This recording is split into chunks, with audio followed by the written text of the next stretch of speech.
Assalamualaikum warahmatullahi wabarakatuh. Innal hamdalillah nahmaduhu wa nasta'inuhu wa nastaghfiruh wa na'udzu billahi min shururi anfusina wa min sayyiati a'malina. May yahdihillahu fala mudilla lahu wa may yudlilhu fala hadiya lahu. Asyhadu an la ilaha illallah wahdahu la syarika lahu wa asyhadu anna Muhammadan abduhu wa rasuluh la nabiyya wa la rasula ba'dah. Allahumma shalli wa sallim wa barik ala hadzal nabiyil karim wa ala alihi wa sahbihi ajma'in, amma ba'd. Qala Allah ta'ala fil Qur'anil Karim, a'udzu billahi minasyaitonir rajim. Ya ayyuhalladzina amanu taqullaha haqqa tuqatih wa la tamutunna illa wa antum muslimun. Fa inna asdaqal hadits kitabullah wa khairal hadi hadi Muhammadin sallallahu alaihi wasallam wa syarrul umuri muhdatsatuha wa kullu muhdatsatin bid'ah wa kullu bid'atin dhalalah wa kullu dhalalatin finnar. Masyarul muslimin, jamaah salat fardhu zuhur Masjid Asy-Syifa Rumah Sakit Ulin Banjarmasin yang dirahmati Allah Subhanahu wa taala. Bapak-bapak, ibu-ibu, hadirin wal hadirat yang dirahmati Allah Subhanahu wa taala, adik-adik yang Allah muliakan. Mari kita kembali bersyukur kepada Allah Subhanahu wa taala biqauli alhamdulillah wa syukrulillah atas limpahan rahmat dan nikmatnya kepada kita, terutama nikmat hidayah berupa iman dan Islam yang merupakan nikmat terbesar, nikmat termahal, nikmat tertinggi yang Allah berikan kepada kita para hamba-Nya. Kemudian Allah juga memberi kita nikmat kesehatan, nikmat panjang umur, nikmat waktu luang yang Allah berikan kepada kita, sehingga dengan nikmat itu kita dapat melaksanakan sebagian dari perintahnya, yakni melaksanakan sholat fardhu zuhur secara berjamaah di masjid yang kita cintai ini. Salawat dan salam semoga senantiasa tercurah, terlimpah kepada junjungan kita Nabi besar Muhammad sallallahu alaihi wasallam, pada keluarganya, para sahabatnya, para pengikutnya yang setia, baik yang dulu, sekarang maupun yang akan datang. Mudah-mudahan kita semua yang hadir di majelis yang mulia ini, atau siapa saja yang menyaksikan tayangan ini, dicatat oleh Allah Subhanahu wa taala sebagai hamba-hamba Allah yang taat, yang takwa, calon-calon penerima syafaat yang agung dari baginda Nabi sallallahu alaihi wasallam atas izin Allah SWT kelak pada hari kiamat. Amin ya rabbal alamin. Bapak Ibu hadirin hadirat yang dirahmati Allah SWT, adik-adik yang Allah muliakan, alhamdulillah kita kembali bertemu dalam suasana kebaikan, sehat badan, afiah batin. Ini merupakan nikmat Allah yang wajib kita syukuri agar Allah SWT senantiasa menambahkan nikmatnya kepada kita.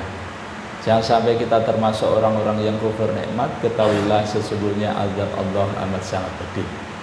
Hari ini kita berada di tanggal 10 Jumadil Akhir, bulan yang ke-6 1446 Hijriah, bertepatan dengan tanggal 12 Desember 2024 Miladiah. Kita akan melanjutkan kajian kita Ma'rifatul Quran fi Tarjamatil Quran, mengenal Al-Quran melalui terjemahnya dalam rangka untuk meningkatkan kualitas iman dan takwa kita kepada Allah Subhanahu wa taala. Tema kita adalah bagaimana kita dapat mencintai Al-Quran. Kenapa kita mesti mengenal Al-Quran? Supaya kita tahu, kita kenal kepada siapa yang mengirimkan surat itu. Kalau kita yakin, kita percaya bahwa Al-Quran adalah firman Allah asli, tidak palsu ya, maka kita akan yakin bahwa kita sedang diajak bicara dengan Allah. Seperti kita menerima pesan WA, kita lihat dari siapa ini? Oh, dari Ustadz Zainal Arifin. Siapa beliau? Ketua Takmir Masjid Asy-Syifa. Di mana itu? Di Rumah Sakit Ulin. Wah, dibaca. Apa ini pesannya? Oh, ternyata pemberitahuan supaya Ustadz Nasir memberikan tausiah pada hari ini. Makanya pesan beliau ini enggak saya hapus sampai saat ini, ya kan? Bahkan kami mau datang saja WA dulu, Ustadz ulun OTW, gitu ya. Bagaimana kalau yang kirim pesan itu Allah yang maha segala-galanya? Tentu kita boro-boro menghapusnya. Surat itu akan kita pegang teguh, akan kita simpan, kemana-mana kita bawa dan kita banggakan. Ini loh, saya dapat pesan dari Allah. Apa pesannya? Oh gitu ya. Pesannya banyak sekali. Ternyata Allah itu sayang banget sama kita ini, ya kan? Saking sayangnya kirim surat 30 juz. Lengkap nih. Makanya yang 30 juz ini nanti belum sampaikan beberapa ayat. Itu ya. Nanti Ustadz Arifin kalau nanti minta izin ayat-ayatnya, ada sebagian yang dibaca oleh Ustadz kami dari Pondok Miftah Firdausi Banjarmasin ya. Namanya Ustadz Irfan ya, yang mengantar ulun ke sini. Ada Ustadz Irfannya ada nggak? Mana orangnya? Oh ada. Oh itu ya. Nanti di sini ya, supaya pakai mic, gitu ya, supaya ada micnya ya. Kenapa ulun perlu supaya ulun juga mengenalkan bahwa Al-Quran itu ketika kita baca maka menjadi ibadah. Tidak hanya menjadi ibadah, tetapi juga dicatat sebagaimana fungsi Al-Quran, gitu ya. Coba nanti Ustadz Irfan kita bacakan surah Yunus ayat 57 tentang fungsi Al-Quran. Surah Yunus, surah nomor 10 ayat 57 ya. Jadi salah satu keajaiban Al-Quran itu adalah kita mengetahui fungsinya ya. Dengan mengetahui fungsi daripada Al-Quran, maka insya Allah kita, oh saya nanti perlu tinggal buka. Oh saya ini ada masalah ini, supaya masalahnya itu tuntas tanpa masalah apa? Oh jangan kepegadaian, oh, malah begitu. Bacalah Quran gitu ya kan. Gitu. Nah kita dengarkan dulu ya, Ustaz Irfan tolong surah Yunus Ustaz. Pakai irama bayati campur kurdi Ustaz. Bayati campur kurdi dulu. A'udzu billahi minasy syaithanir rajim. Bismillahirrahmanirrahim. Ya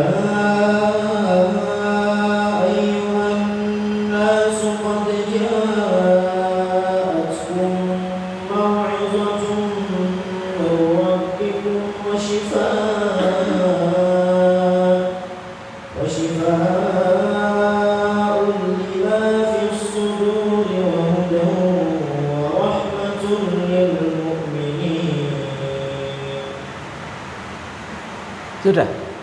Loh, saya masih kurang. Masih kepengen lagi. Ya.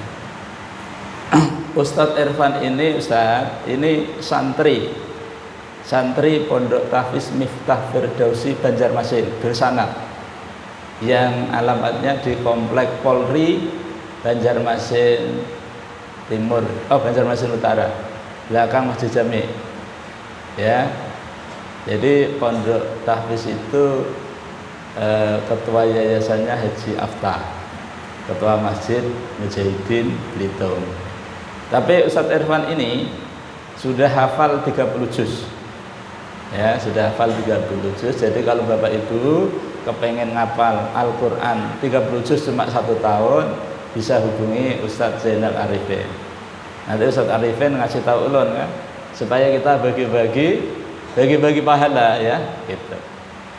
Allah Subhanahu wa taala memberitahu kepada kita bangsa manusia tanpa kecuali. Ya ayyuhan nasu, hai para manusia. Sejak Nabi Adam sampai sekarang yang sempat mendengarkan informasi ini. Pertama kali disampaikan Rasulullah kepada orang-orang di sekitar Jazirah Arab, ya, terutama di Mekah dan sekitarnya. Pemberitahuan Allah ini yang bisa menyampaikan dan berani menyampaikan itu hanya Rasulullah Muhammad Sallallahu Alaihi Wasallam. Kalau barangkali kalau saya itu nggak berani menyampaikan ayat ini, makanya harus orang yang terpilih. Apa isi pemberitaannya? Wahai manusia, sungguh aku, kata Allah, telah mendatangkan kepada kalian 4 perkara, ya. Yang pertama, mauidhah dari Tuhan. Jadi Al-Quran itu salah satu fungsinya adalah sebagai nasihat, mauidhatil hasanah, nasihat yang baik. Kalau kita tahu fungsi Al-Quran yang pertama adalah nasihat, maka ketika kita ada masalah, jangan minta nasihat kepada selain Allah, minta nasihat dulu kepada Allah. Apa kata Allah kepada kita tentang masalah kita? Masalah pilkada, minta nasihat kepada Allah. Masalah pilgub, minta nasihat kepada Allah. Masalah pilkot, ya, masalah pemilihan presiden, pilek dan lain sebagainya, minta nasihatnya kepada Allah. Kenapa? Nanti Allah akan memberitahu kepada kita nasihat Allah pasti baik dan benar. Kalau dari selain Allah itu baik mungkin, tapi belum tentu benar. Kenapa? Karena saya juga termasuk anggota penasehat hukum. Ya, saya sering dimintai nasihat hukum. Pak Ustadz, saya ini ada kasus. Apa kasusnya? Saya ada kasus tentang suap menyuap. Loh, terus ditanya, ya supaya diperingan lah. Nah, kalau supaya diperingan saya masih mau. Tapi kalau supaya dibebaskan dari masalah nggak bisa. Itu. Bagaimana cara meringankan? Akui saja dan bertobat, jangan diulangi lagi. Allah akan ampuni kita. Pak Ustadz, ini saya ketangkap, saya sedang pacaran, tangkap. Bagaimana Ustadz? Ya sudah, kalau memang begitu. Pasalnya gimana? Oh, saya dikenakan hukum 284. Apa itu? Tentang perzinaan. Padahal saya belum ngapa-ngapain. Ya memang kena itu. Terus mau dihukum? Iya, berapa tahun? Sekian. Terus maunya apa? Saya minta bantu supaya diperingan. Udah, nggak usah diperingan, saya bebasin. Kenapa? Lah kan belum masuk sidang. Nah, gitu, bebasin aja, panggil aja penyidiknya, gitu kan? Gimana ini kasusnya, sudah melakukan ini?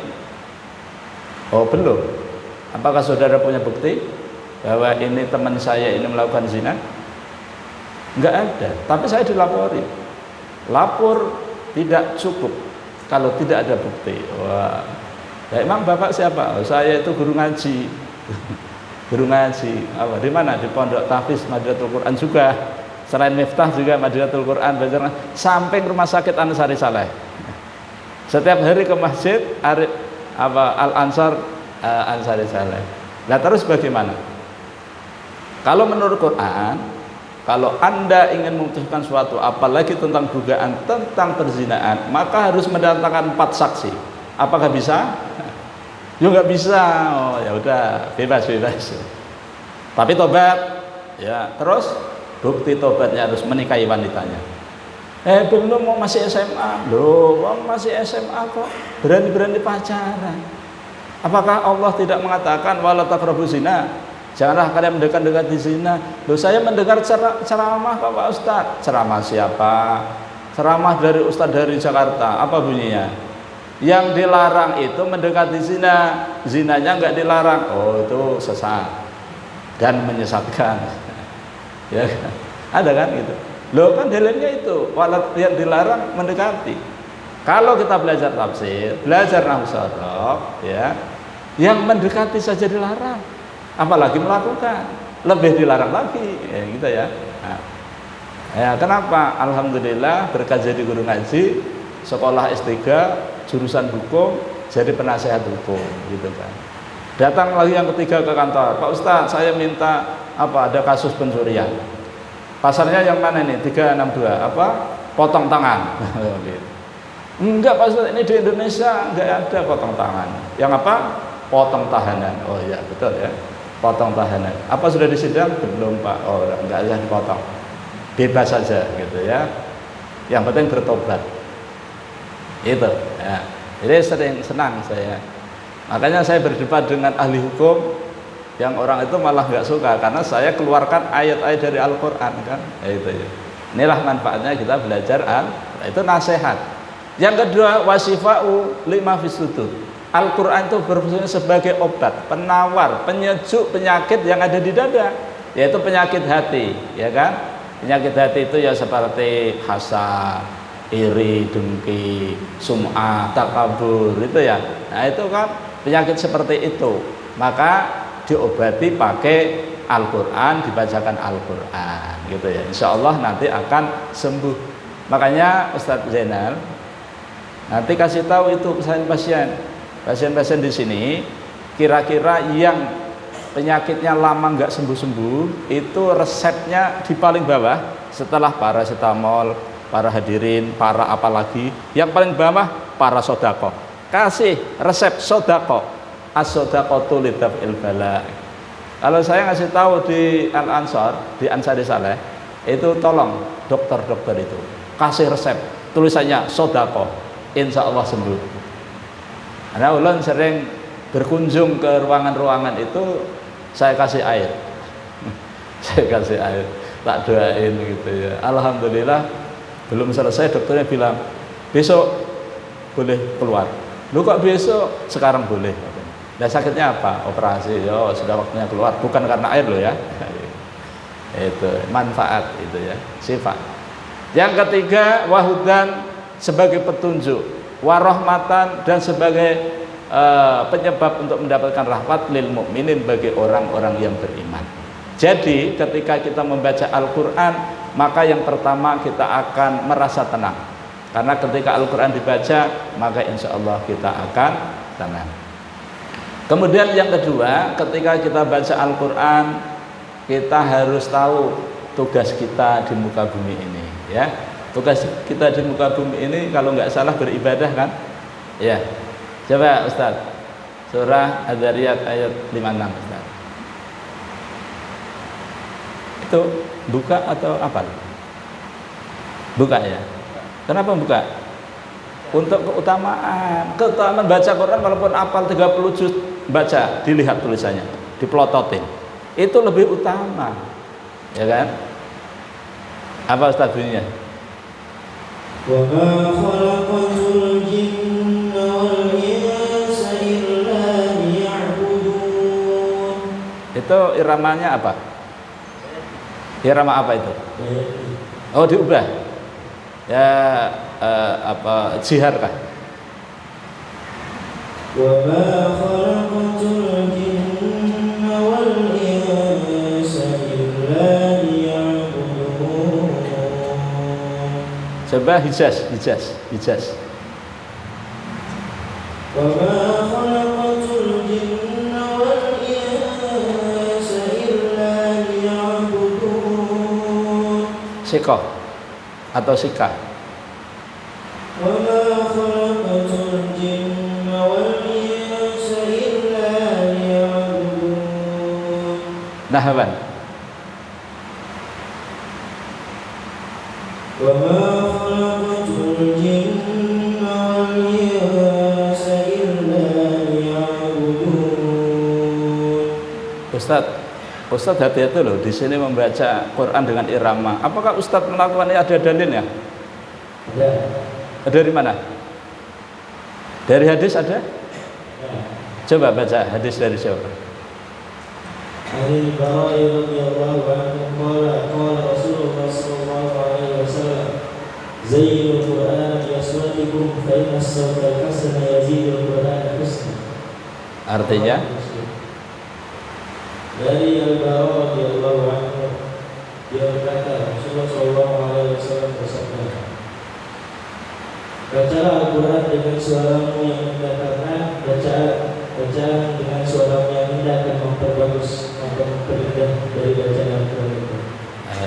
Jadi kita kalau ngaji di sini harus siap dalil. Jadi tidak sembarangan. Bagi Bapak Ibu yang ingin menjadikan Ustadz Irfan menantu, silahkan hubungi Ustadz Zainal Arifin. Tapi usia beliau baru 17 tahun. 17 tahun ya. Kalau saya punya anak perempuan tak jadikan menantu gitu ya. Tidak apa-apa ya. Gitu. Jadi tujuan Allah menciptakan bangsa jin dan bangsa manusia itu ternyata tujuannya untuk beribadah, bukan untuk yang lain. Jadi kalau masih banyak orang yang hadir di muka bumi ternyata tugasnya lain selain daripada konsepnya Tuhan, maka perlu diingatkan, yang mengingatkan adalah Rasul. Sekarang Rasulnya sudah wafat, tapi mukjizatnya ditinggal. Jadi kita sebagai umatnya yang berkewajiban untuk menyampaikan kepada saudara-saudara kita yang lain. Karena apa? Di dalam riset yang kami dengar dari Bapak Menteri Agama yang baru waktu berpidato di Sulawesi Selatan, dalam menyampaikan sambutan, ternyata jumlah kaum muslimin di Indonesia itu sangat menggembirakan. Berapa? 85% muslim. Kan luar biasa. Tetapi ketika disampaikan satu hasil riset tentang jumlah itu, dari 85% itu 73% belum bisa baca Quran. Ya ulun langsung gitu, Masya Allah. Udah kayak apa nih? Mayoritas kok 73% itu belum bisa baca Quran. Siapa ini yang bertugas untuk ini? Ya, Menteri Agama. Bikinlah suatu program pemberantasan buta huruf Al-Quran gitu ya.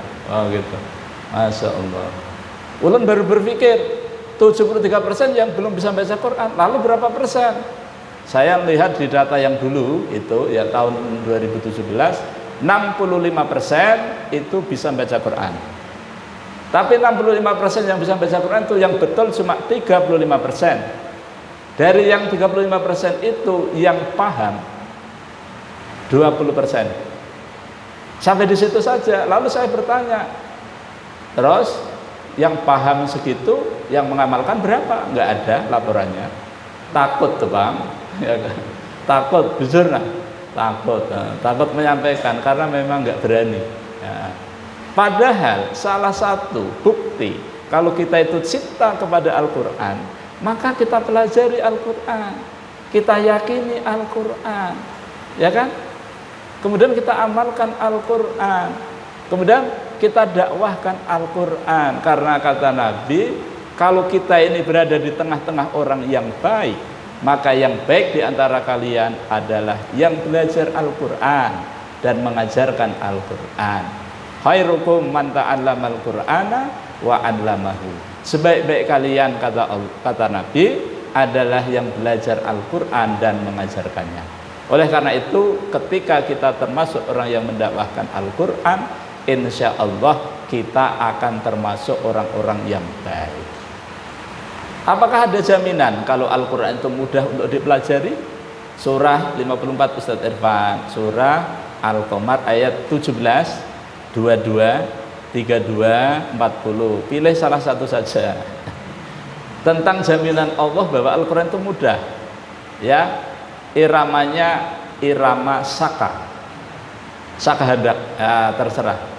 Mau hijaz, mau terserah. Dari 7 makomat silahkan salah satu di antara itu. Ya. Walaqad yassarnal Qur'ana lidzikri fahal min muddakir. Allah menyatakan menggunakan harfu taukid. La sungguh, qad sungguh, laqad sungguh. Yasarna itu juga sungguh. Seakan Allah mengatakan 16 kali sungguhnya. Kenapa? Karena ada 4 ayat. 4 ayat kali 4, 16, ya kan? Maka kemudian kata Allah, dan sungguh kami Allah telah memudahkan Al-Quran itu untuk dipelajari. Maka adakah di antara kalian yang mau mengambil pelajaran? Persoalannya bukan susah ya, bukan susah, bukan sulit, Allah mengatakan mudah, mosok kita mengatakan susah, ya kan? Nah oleh karena itu ulun berani taruhan. Loh Ustadz ini kok mengajak judi ya? Oh, maksudnya taruhan itu untuk meyakinkan sebagaimana Allah juga meyakinkan kita. Padahal Allah itu nggak usah pakai sumpah, ya ada apa-apa juga, yakin juga saya ini, ya kan? Tapi kenapa Allah itu menggunakan tauhid, ya kan? Supaya kita lebih yakin bahwa Al-Quran itu amat sangat mudah untuk dipelajari. Ulun yakin Bapak Ibu setelah mendengar satu ayat langsung hafal. Percaya? Ustadz Irfan percaya enggak? Sekali mendengar langsung hafal? Percaya. Ustadz Zainal Arifin percaya ya? Saya akan mengatakan satu ayat dan insya Allah hafal. Sekali mendengar. Menggunakan metode 8M. Yang pertama mendengar Surah Ar-Rahman ayat 1. Belum mendengar sudah hafal kayak apa? Iya. Coba perdengarkan Ustadz Irfan, perdengarkan. Ar-Rahman. Apakah Bapak Ibu mendengar? Adik-adik mendengar? Ayo sama-sama. 1, 2, 3. Pakai irama Dayati. Sepi. Irama Sakahandak. Loh, sepi juga?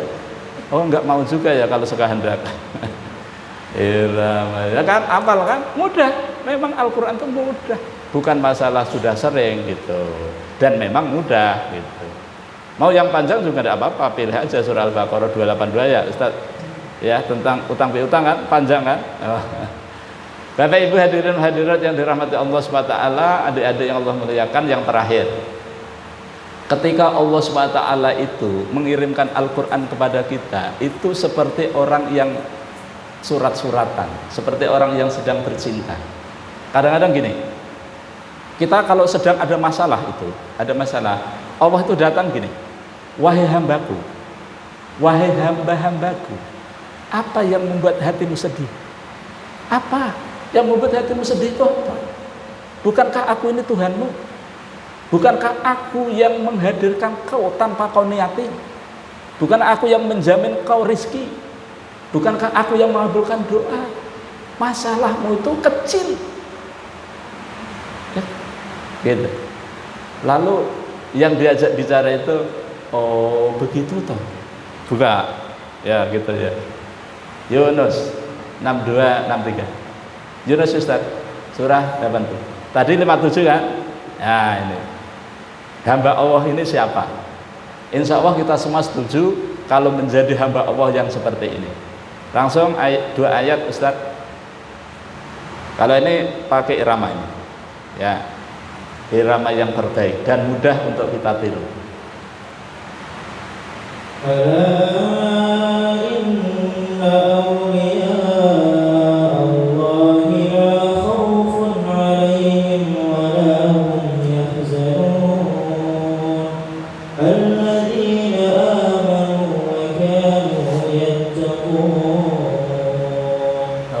Ternyata orang tadi yang punya masalah itu wali, ternyata wali, bukan wala, wali.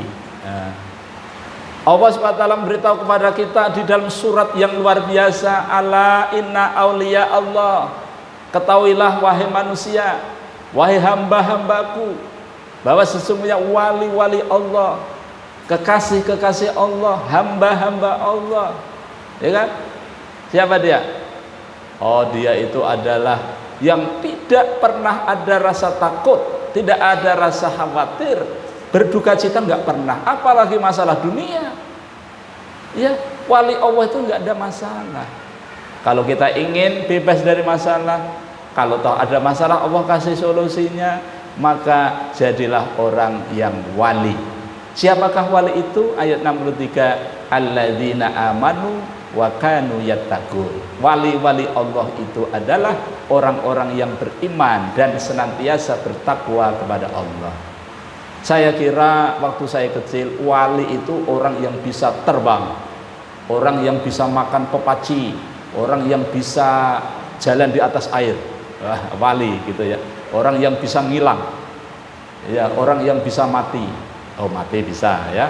Ternyata bukan. Menurut konsep Allah, wali itu adalah orang yang senantiasa setelah beriman bertakwa kepada Allah, ya. Dan inilah kunci kita, kunci ibadah kita dalam rangka untuk menunaikan tugasnya sebagai hamba Allah, yaitu untuk mendapatkan gelar takwa. Terakhir ayatnya surah At-Tolak di penghujung ayat 2 dan awal ayat 3, surah 65.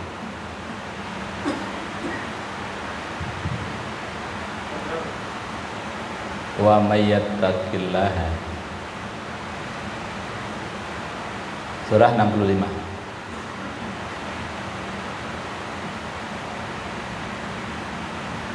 Juz 29. Juz 28.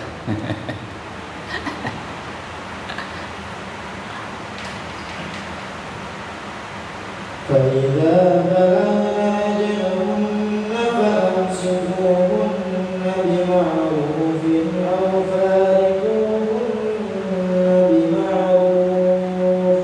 Stop. Itu dari awal apa? Oh enggak, kelamaan, jamaahnya lagi sudah gelisah. Langsung, wa may yattaqillaha. Wa may yattaqillaha yaj'al lahu makhraja. Ayat 3. Wa yarzuqhu min haitsu la yahtasib.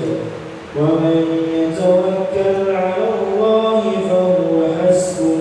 Innallaha balighu amrihi qad ja'ala Allahu li kulli syai'in qadra. Lagu apa itu? Oh gitu. Baik, ini yang terakhir. Setiap Allah menyuruh hamba-hambanya untuk melakukan suatu ibadah,